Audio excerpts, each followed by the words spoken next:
want to think about technologies that will create wonderful adventures for us and wonderful new ways of meeting each other and new types of beauty and so forth. And so I think this is an ideal type of technology. 今日のトレンド卵はこちら。And me, I have to learn a little bit that not the spectacular things are the important things. The unspectacular things are the important things, especially in the future.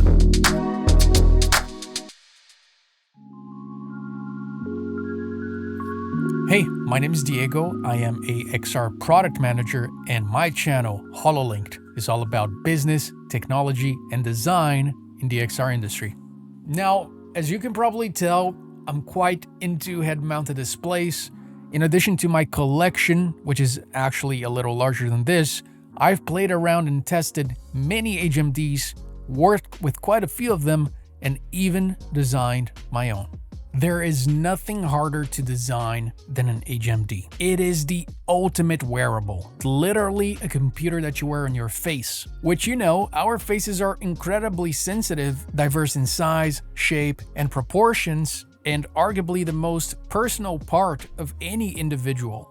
People love to obsess about technical specifications, especially when it comes to headsets. The conversations always focus on resolution and processing power. But even though those things are of course very important, what good is it to have all the cutting-edge tech if it doesn't feel comfortable or practical to use on a day-to-day basis? And so that's what we're looking at today. We're going to be focusing on Apple Vision Pro's physical design. Or better yet, we're going to have a detailed look at the practical aspects of the physical design.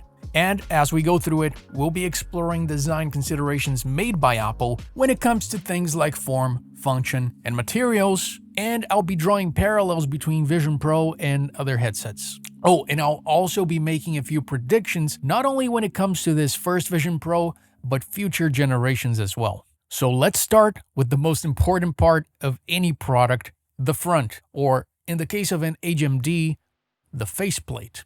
Yeah. Vision Pro's faceplate is made entirely of glass.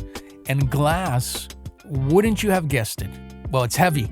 This is a fact that a lot of critics felt was necessary to point out pretty much as soon as the Vision Pro was revealed, but this glass, which by the way, is challenging to design, challenging to engineer, and I'm sure expensive to manufacture, well, it's doing a lot. Vision Pro has many sensors. And right off the bat, one big thing this glass is doing is hiding all of these sensors so that, you don't look like a cyborg. But also, these sensors all work in combination with each other in real time in order to provide crucial functionality like spatial tracking, hand tracking, and room scanning. And these sensors perform best when clean. Yes, this is arguably one of the biggest benefits here. No need to dig and prod with a cleaning cloth through a bunch of little crevices. Just basically treat it as one big lens because that's what it essentially is. In fact, I'm going to make my first bold prediction here. I believe Apple will be including their now infamous $20 microfiber polishing cloth for free with Apple Vision Pro. And if I am right, no one will be allowed to say Vision Pro is expensive anymore, okay? Because, well, that's just one heck of a deal. But, of course, it doesn't stop there. We also have EyeSight. Just like with the iPod click wheel, the home button, the notch, and most recently Dynamic Island, EyeSight has already become instantly iconic. And with good reason, EyeSight adds so much value.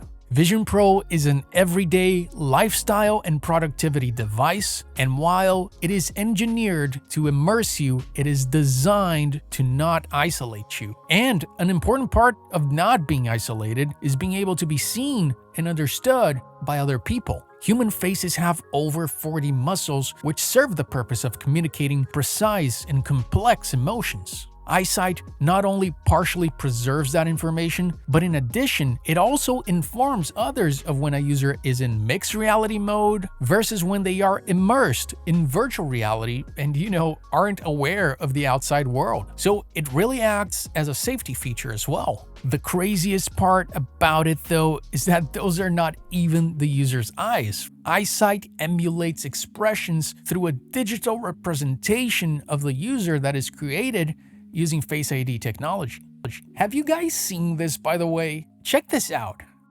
To start capturing, hold Apple Vision Pro at eye level. Keep your arms and shoulders relaxed. Then follow the instructions. Turn your head to the right, to the left, and tilt up and down. Then you'll capture your facial expressions. Smile with your mouth closed. Smile showing your teeth. Raise your eyebrows. And close your eyes. When you're done, put Apple Vision Pro back on to see your persona. Now that's some beautifully designed sci-fi shit right there. Moving on now to the actual structural body of the headset. We have intake vents on the bottom and exhaust vents on the top. And we have physical controls, a power button, which we know can also act as a shutter button, and the crown, which we know will literally allow you to dial in the level of environmental immersion. It's perfect for Vision Pro because it offers so much precise control in such a small package. But moving on to what I really want to talk about here, which is the material, aluminum. This, of course, being a classic Apple material choice, but it's not their preferred choice. The Apple Watch Ultra and the newest iPhone 15 Pros are made of titanium. Titanium is an alloy that is almost as light as aluminum, while at the same time being as strong or generally stronger than steel. It's also naturally antimicrobial, and it is a material that I am personally absolutely obsessed about. Look, I have titanium straws, titanium mug, titanium flasks,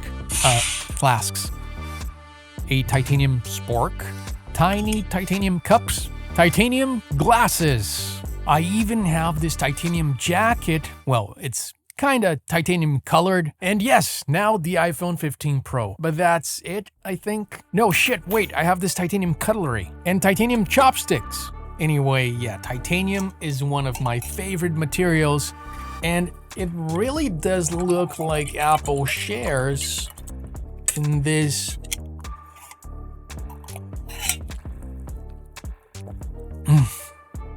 this obsession. I'm just kidding, it's water. I've always thought that Apple's space gray color was really just them trying to get that titanium look before they could actually make their products out of titanium. And while I don't know that we will ever see something like a titanium MacBook, it does make sense for wearables and especially for a head-mounted display where weight is a major concern. So I think that their ultimate goal here is to make Vision products out of titanium, and I'm gonna venture another prediction here that maybe Apple Vision Pro 3 or 4 is gonna be made partially out of titanium. All right, time to take this off. It's getting hot here. One thing I'm really curious about are the lenses. HMD lenses are one of my biggest pet peeves. When I try a new headset, the lenses are generally the first thing that I will evaluate, and while I can't talk about Vision Pro lenses until I try them, I do want to talk about a couple of things as it relates to the lenses. Firstly, I noticed that the lenses actually cover the infrared illuminators and infrared camera that serve the eye tracking system. And again, I'm pretty confident that it was made this way in order to make it easy for users to keep everything clean. But also, around the lenses there are magnets, which is how you attach the prescription lens inserts that Apple is offering through a partnership with lens maker Zeiss. And when it comes to those, it turns out they're actually not optional. So if you, like me, wear glasses, then you're gonna want to pay attention to this part, because Apple has made it impossible to wear glasses with Vision Pro. But there are great reasons for that. Firstly, they wanted to keep Vision Pro as small as possible, which means that, according to Apple, there's simply not enough room for glasses. Your eyes just sit incredibly close to the lenses. There's also optical benefits to this. The closer the lenses are to the user's eyes, the bigger the field of view.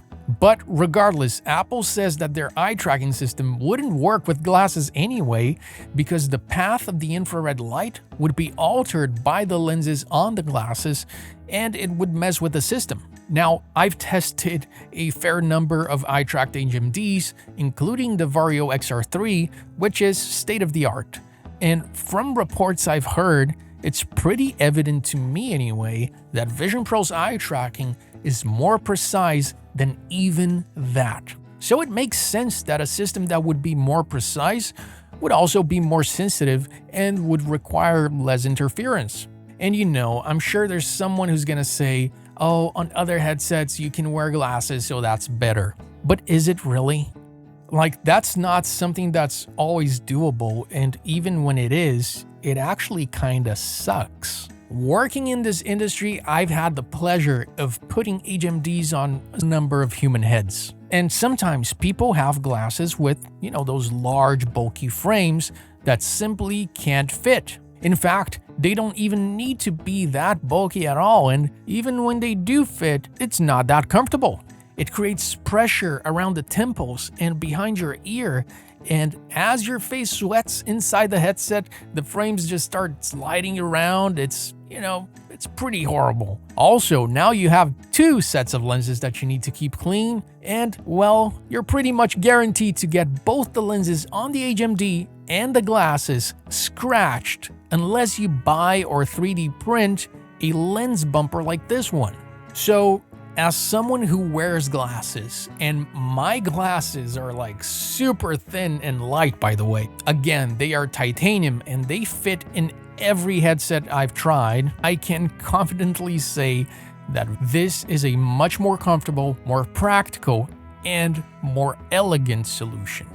And speaking of magnets, let's talk about the battery connector. Apple has developed a new type of MagSafe for connecting the battery to the headset, and it is really interesting. After the magnet pulls the connector in and aligns it properly, then the user needs to rotate it to lock it in place before it will actually start supplying power to the headset. That way, there's no risk of it just being yanked out, and then, what would happen? The headset would lose power and the user would just go blind, I guess. You gotta remember that there's no internal battery, so yeah, that's what would happen, and I'm pretty sure that that's how they solved it. You just gotta love the attention to detail and the overcoming of challenges with truly innovative solutions like this one. On other headsets, the battery connector is not even an afterthought, but on Vision Pro, it really does look as though it's part of the headset. It doesn't scream cable. It helps to make it a little more fashionable. After all, this is not just a computer that you wear on your head. It's not just a head-mounted display. It's something that goes on your face. It's a face-mounted display. It's very personal, very invasive, so details like this matter a lot. But there's even more magnetic goodness on this headset, so let's take a look at the magnetic facial interface. But in order to do that, I like to start by drawing a parallel here with another HMD that I am a big fan of. One of the coolest things about HoloLens 2 were the improvements made to comfort. And besides weight reduction and weight rebalancing, a lot of those improvements come from the facial interface. To create the HoloLens 2 facial interface, Microsoft 3D scanned and analyzed over 600 human heads from people of all sorts of different ethnicities so that they could arrive at a result that was, generally comfortable for everyone. In fact, they fed that data into their machine learning system, and what the system outputted was the design they found was actually the most effective. So the HoloLens 2 facial interface was designed by AI, and I can confirm that, I find it to be extremely comfortable. I think Meta agrees because they seem to have used pretty much the same design for Meta Quest Pro. Though, now that I come to think of it, a lot of people that were on the HoloLens team, well, they left Microsoft just around that time and they hopped on over to Meta. So that's probably, a significant contributing factor. But when it comes to Apple, instead of a one-size-fits-most solution, well, Apple took a customized approach. They're making available multiple facial interfaces that aren't just different sizes, but different profiles. And they will be using Face ID both at the Apple Store and when shopping online to help customers determine the best facial interface for them. So look, one more time. Microsoft 3D scanned a bunch of people, fed that data into an AI system, and then created one facial interface. Apple also did all of that, but they created multiple facial interfaces, and now they'll be scanning each customer's face and then using AI once again to determine which option will fit that individual customer best.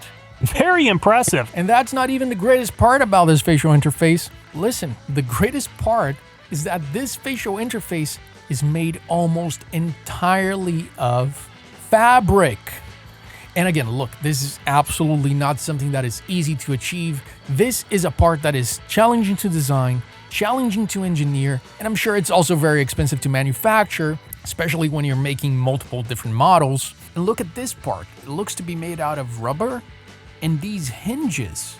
I mean, this thing is so over-designed and over-engineered. It's beautiful. Compare that to what we have seen on other headsets up until this point. Look at this. It's got some padding, sure, but it's just a piece of plastic.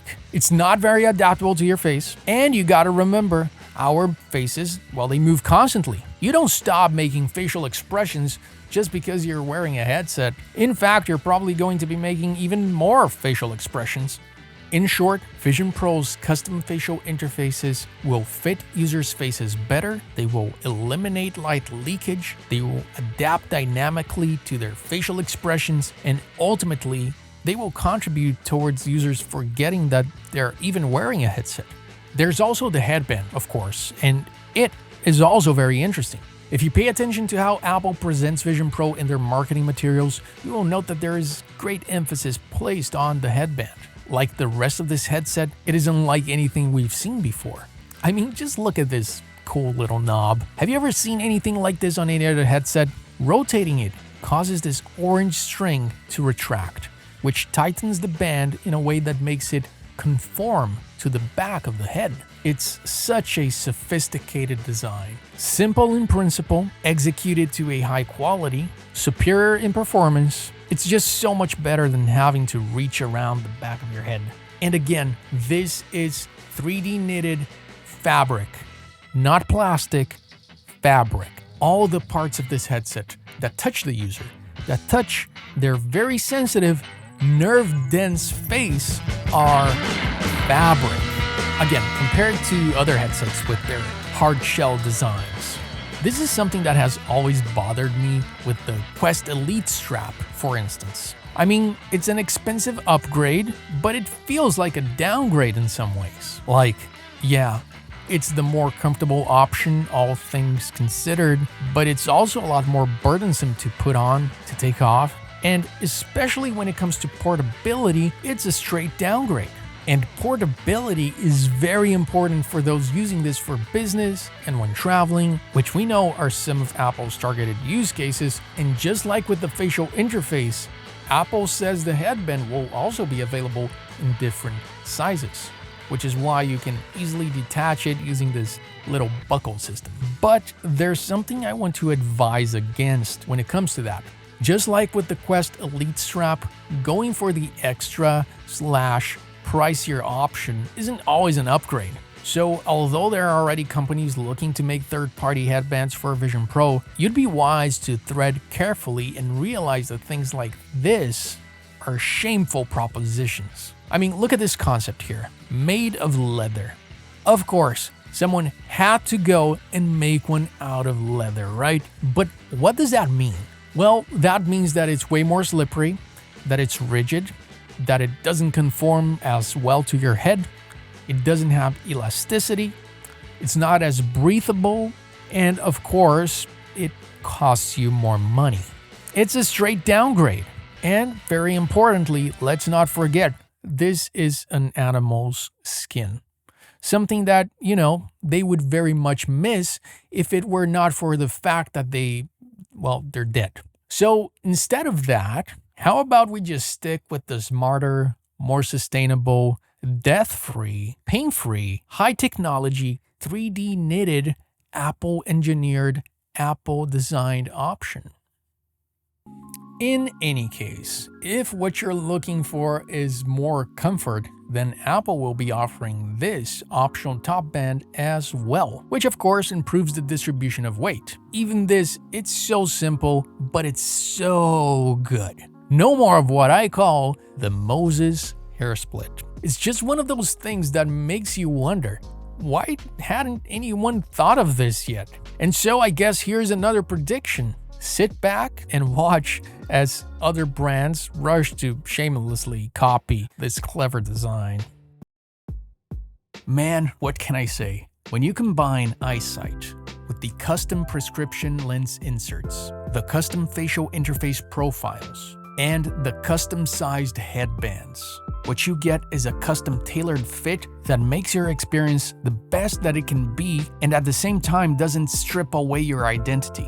People can talk about technical specifications all they want, obsess about numbers, bytes, megabytes, gigabytes, clock speed, resolution, but these things, they all scale with time. Those are all inorganic concerns. But when it comes to the physical, the diversity of living, breathing anatomy won't change. The unique power of face-to-face interpersonal communication won't be surpassed. Technology will advance. Things will get smaller and more powerful, and when they do, Apple can upgrade the guts of Vision Pro. But great design made for the organic, for the living. Design like that provides the most relevant and long-lasting high performance. Now, before I wrap this up, I just want to thank all of you for your enthusiastic comments and kind words on the last video. It really does seem like I am finding my audience, and it makes this whole thing a whole lot more fun. So yeah, thanks. If you're new here, maybe check that video out. It's also about Vision Pro, and a lot of people really liked it, so maybe you'll like it too.